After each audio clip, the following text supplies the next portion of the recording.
Bienvenidos a su programa Poder Legal, donde la información es poder. Y estamos muy contentos de estar aquí el día de hoy, una vez más, con un tema muy interesante. Pero antes que nada, darle la bienvenida a quien me acompaña el día de hoy, la licenciada Karina Eguía López, quien es abogada postulante, especialista en esta materia hipotecaria.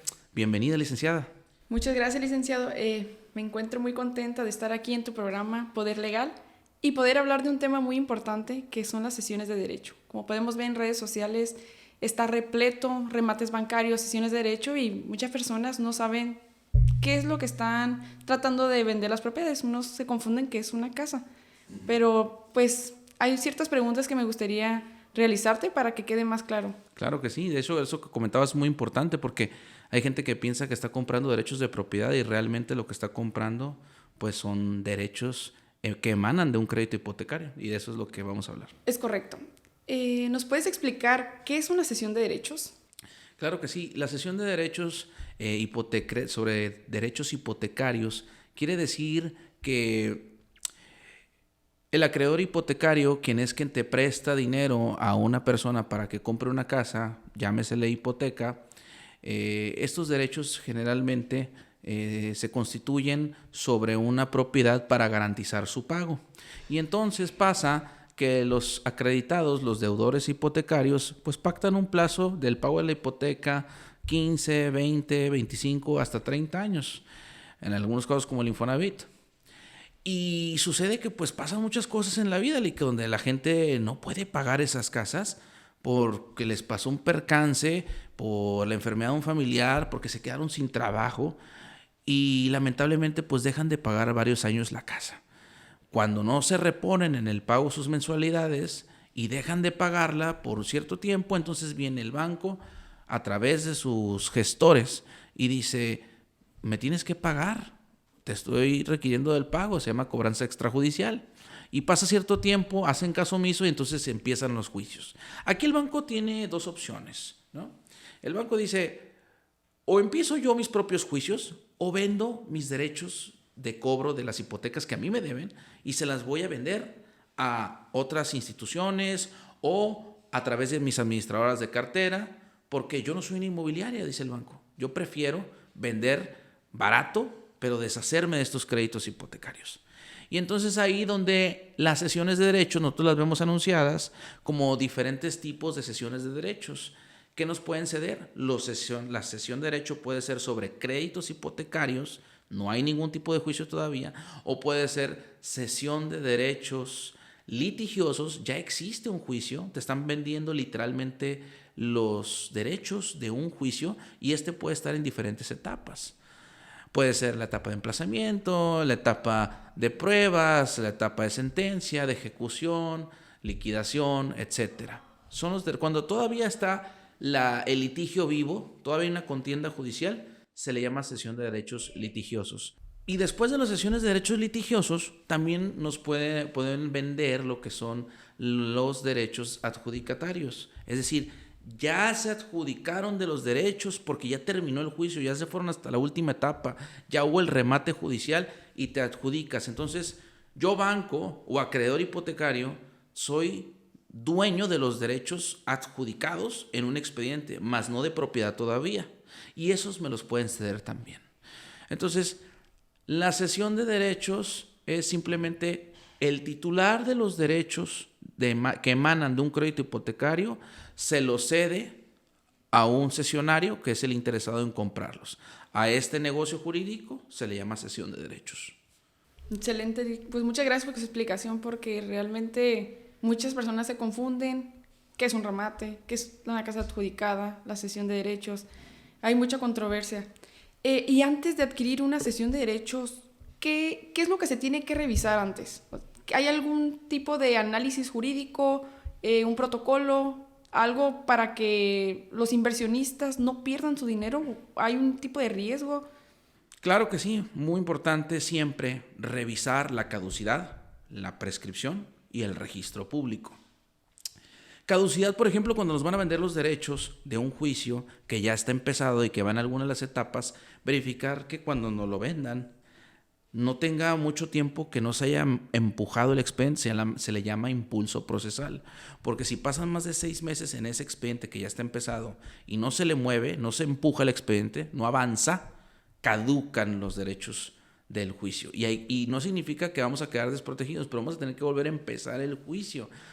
Y si a mí me están vendiendo una etapa de pruebas donde ya más o menos ya le aventaste el 70-60% de avance del juicio y por esa razón me lo están vendiendo más caro que una sesión de cuando va a empezar, me interesa a mí como comprador verificar que no me vaya a caducar la instancia. Pero ¿qué pasa si compro una sesión de derechos crediticios? Es decir, no ha empezado el juicio todavía, yo lo tengo que empezar. Lo que queremos también revisar es que no esté prescrito el adeudo. Hay una figura jurídica que se llama prescripción negativa y esto quiere decir que con el paso del tiempo puedo liberarme de obligaciones como lo pueden ser el que me cobren una hipoteca pasado 10 años. Si yo he dejado de pagar la hipoteca y han transcurrido ya 10 años y no me han cobrado, que haya alguna constancia, porque puede llegar alguien y me toque la puerta de afuera, como tú sabes, llegan con su carrito de la cobranza extrajudicial, se baja fulano con la camisa y el logotipo y te deja una carta y te dice, por favor señora, pase a pagar. Eso no es un requerimiento judicial efectivo o conforme a la ley para interrumpir el plazo de la prescripción negativa. Tiene que ser, se interrumpa el plazo por medio de una interpelación judicial, algo realizado ante notario que dé fe de que se le hizo el requerimiento de cobro o ante 2 testigos, porque si no, sigue corriendo el transcurso de los 10 años. Entonces ya dijimos, hay que cuidar, número 1, la caducidad, número 2, la prescripción y en tercer lugar, revisar el registro público. Recordarás la otra vez que tuvimos un cliente en la oficina que llegó y en el estado registral de la propiedad que a él le vendieron derechos adjudicados ya. Oh, sorpresa, cuando va a escriturar una notaría, nos damos cuenta de que no puede escriturar porque ya hubo un cambio de propietario, un juicio de prescripción positiva que alguien hizo, que alguien se aventuró sin tener la posesión y aún así está bloqueando el que pueda él escriturar su nombre. Por eso es importante que cuando compre una cesión de derechos, si está muy barata y ya es una etapa casi de las finales, es porque probablemente tiene una bronca legal, tiene un problemita por ahí que se tiene que arreglar. Entonces, pues es muy importante cuidar esas 3 cosas: caducidad, prescripción y revisar el registro público. Muy bien, Lick. Ahorita que menciona sobre el precio o los montos económicos sobre las etapas del proceso de las sesiones de derecho, ¿es más caro una casa adjudicada a una sesión de derechos? Sí, evidentemente las casas adjudicadas, como ya terminó el juicio, traen un margen muy poquito de ganancia, porque esos ya nada más lo único que tiene que hacer uno es mandar a escriturar a notaría y tomar posesión del inmueble. Es un trámite que va a tardar a lo mejor unos 3 meses máximo 6, depende el equipo jurídico que uno tenga. Y es por eso que el margen de ganancia es menor. Entonces los inversionistas que quieran mover rápido su dinero, les conviene este tipo de inversiones, pero la rentabilidad va a ser muy, muy poca, ¿verdad?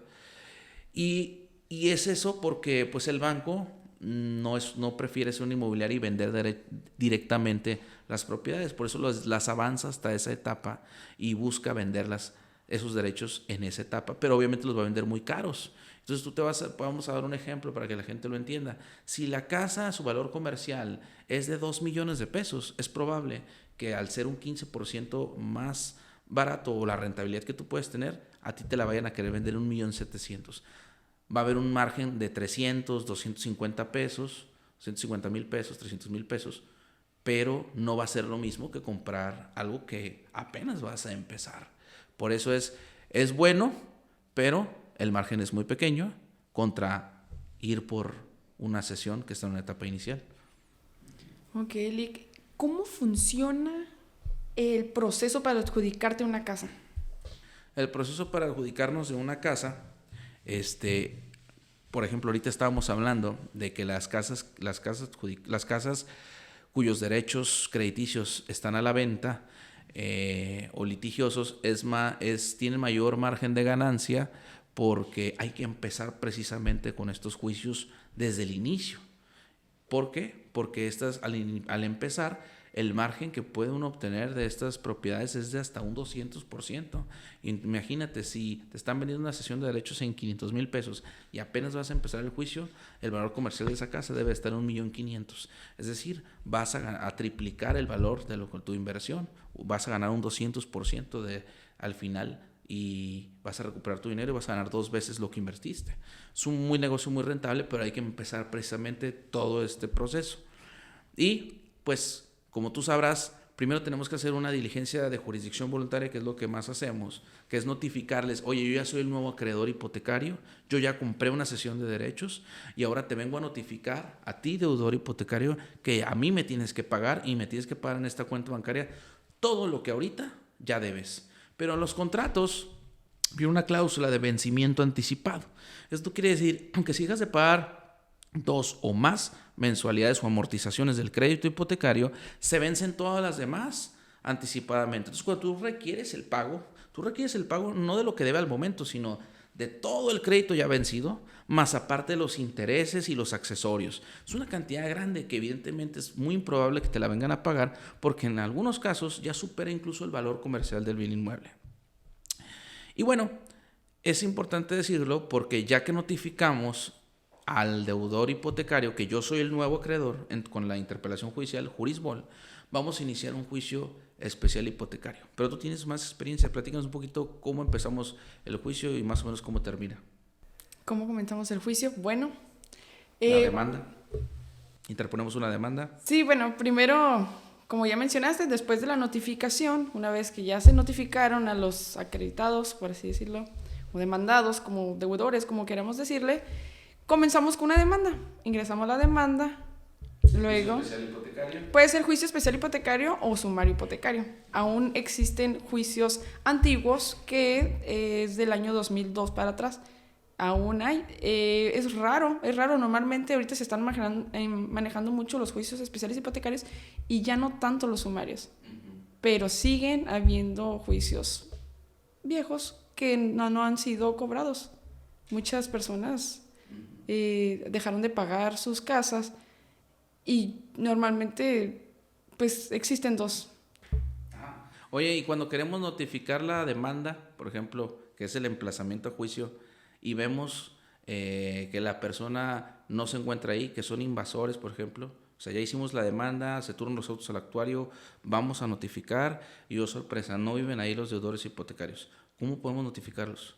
Cuando no viven ahí los deudores, tenemos que solicitar oficios de búsqueda para así llegar a obtener algún domicilio para poderlos notificar.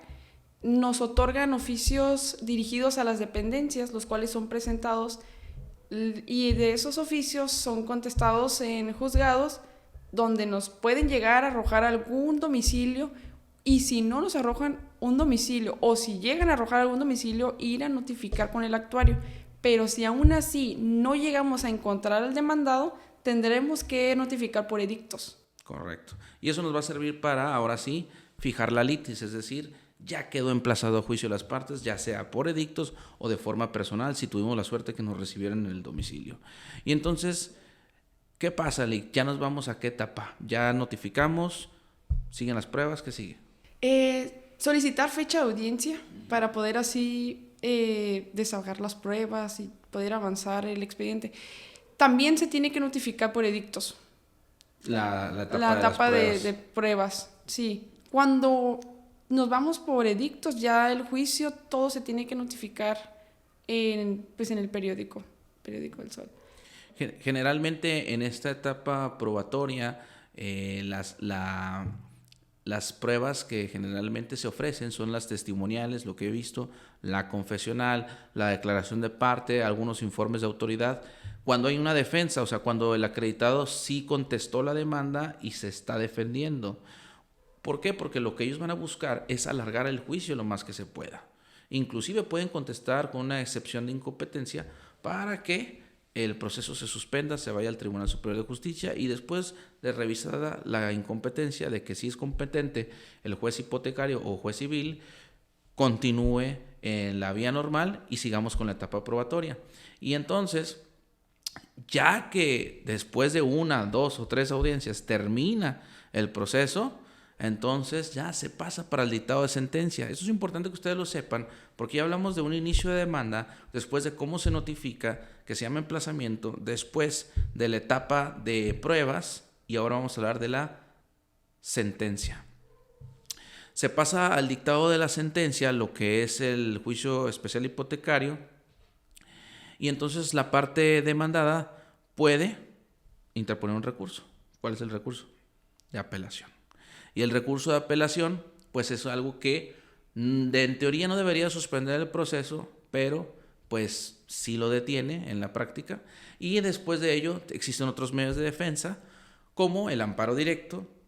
Y ya una vez que terminó la última instancia, la mal llamada última instancia, o el juicio de amparo directo, entonces sí, vamos a ejecutar la sentencia. ¿Cómo funciona más o menos el proceso de la ejecución de sentencia? Tenemos que liquidar, ¿no? Creo la sentencia. La liquidación de la sentencia, pues prácticamente es la cantidad de dinero que está de intereses, accesorios y también de la suerte principal. Vamos a hacer un incidente de liquidación para que se fije cuál es el monto total a cobrarle a la persona que vencimos en juicio, y entonces sí, vamos a seguir con la etapa de remate judicial, donde se van a generar un proceso de publicación de edictos, de remate. Previo se hicieron unos ciertos avalúos de la propiedad para que se fije cuáles son las 2/3 partes para sacar al remate en primera almoneda y después segunda almoneda en caso de que no concurran, y puede ser hasta una tercera. Pero cuando ya estamos interesados y somos los cesionarios, en el primer remate se va uno a acudir y adjudicar de los derechos de propiedad. Y es ahí donde termina el proceso judicial. Hay algunos otros recursos y medios de defensa que puede oponer la parte que se encuentra demandada para dilatar, alargar el proceso. Entonces, cuando compramos una cesión de derechos crediticios y la compramos, se cuenta que estamos comprando un Kinder sorpresa. O sea, no sabemos qué hay adentro, cuál es el regalo. Puede ser un buen regalo, es decir, que no haya defensa y se vaya rápido el proceso, en un año y ya lo terminamos. O puede suceder que hay una defensa muy exhaustiva por parte de los acreditados y se alargue hasta 3 años. Por eso son los derechos que más rentabilidad generan. Pueden ser hasta un 200% como lo estábamos manejando. Y pues bueno, son las etapas. De hecho, ahorita que tocaste el tema del tiempo de 1 año o 3 años, es una pregunta muy frecuente que las personas llegan, más bien que quieren saber. Me han llegado clientes que llegan con su cesión de derechos, que lo adquirieron en una X inmobiliaria, y me dicen, Lick, quiero llevar mi proceso. Me dijeron en la inmobiliaria que en 3 meses tengo mi casa. Cuando es un juicio totalmente inicial, nunca fue notificado, no hay alguna etapa o algún expediente que haya sido llevado a cabo, y ellos me dicen, a mí me prometieron mi casa en 3 meses. Ellos tienen mucha duda, les explico, pero quisiera que usted le explicara por qué unos juicios duran más que otros y cuánto tiempo tardan cuando es un juicio inicial. Sí, fíjate que los agentes inmobiliarios o los vendedores, porque puede que la persona titular del negocio de la inmobiliaria sea una persona que conozca y hable con claridad a las personas que vienen a comprarle cesiones de derechos. Pero luego tienen vendedores y ellos llevan una comisión. Entonces ellos van por su comisión, y si necesitan mentir para poder vender más, a veces lo hacen desafortunadamente. No son abogados y simplemente quieren colocarte esa inversión. Entonces ellos muy fácil te van a decir, en 6 meses, 12 meses, 9 meses, usted ya va a tener los derechos adjudicados y va a poder tomar posesión. ¿Dónde firmo? ¿Cuánto hay que pagar? Pues es $500,000, pero en realidad es un proceso que puede durar, como ya lo dijimos, 2 años en promedio, no 6 meses, no 8 meses. Y ahí está el gran problema, que no hay una honestidad y claridad con el cliente. Justamente el día de ayer, también en la oficina, recibimos una persona que dice, Lick, ya llevo 2 años y apenas están empezando el juicio, porque me acaban de dar apenas el número de expediente. Y a mí me habían dicho cuando me lo vendieron que en 8 meses yo ya iba a estar en posesión de mi propiedad. Pues qué lamentable, señor, porque usted fue, pues, no le hablaron con la verdad. como consumidor fue afectado, pero pues lo bueno es que todavía puede ser rescatable su asunto, porque pues en este caso todavía no estaba prescrito, pero va a tener que esperar todavía un tiempo más. El tiempo es dinero y para los inversionistas pues no les agrada mucho el que tengan un menor rendimiento por el paso del tiempo. Es ahí donde hay que estar muy informados realmente de estos temas, sobre en qué etapa está el juicio, para que verdaderamente cuando alguien te quiera vender algo, sepas si verdaderamente es en 6 meses va a estar lista tu propiedad para hacerte de ella. Sí, sí, efectivamente. ¿Qué les recomendaría, licenciado, a las personas que quieren realmente invertir en este tipo de sesiones de derecho?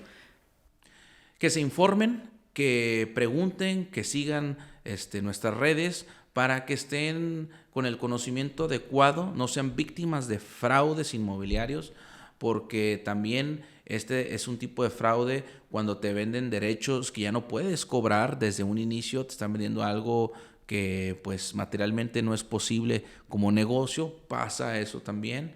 Y dos, pues también que conozcan que son una excelente oportunidad de inversión. Si estás con el equipo jurídico adecuado, con gente que te hable honestamente y que sepa del proceso, de cómo se lleva a cabo, cómo empieza y cómo termina. No todos los abogados son especialistas en materia hipotecaria porque es una materia compleja de mucha documentación que hay que analizar minuciosamente para poder interponer primeramente una demanda, esto se le llama legitimación activa, y después seguir el proceso con una estrategia jurídica adecuada que tenga el requerimiento de interpelación judicial correctamente realizado o otro de los que ya enumeramos, para que al final en sentencia salga positiva el procedimiento judicial que se incoó en contra de los acreditados. Es un instrumento financiero, es un activo hipotecario muy noble que si ustedes tienen el equipo adecuado pueden tener grandes rendimientos y que les aseguro que no van a comprar solo una vez, sino van a querer comprar bastantes veces. Y qué mejor que lo hagan con expertos. Estamos para servirles, estamos para ayudarles y espero les haya gustado esta información en su lugar, en su espacio, Poder Legal, donde la información es poder. Muchas gracias.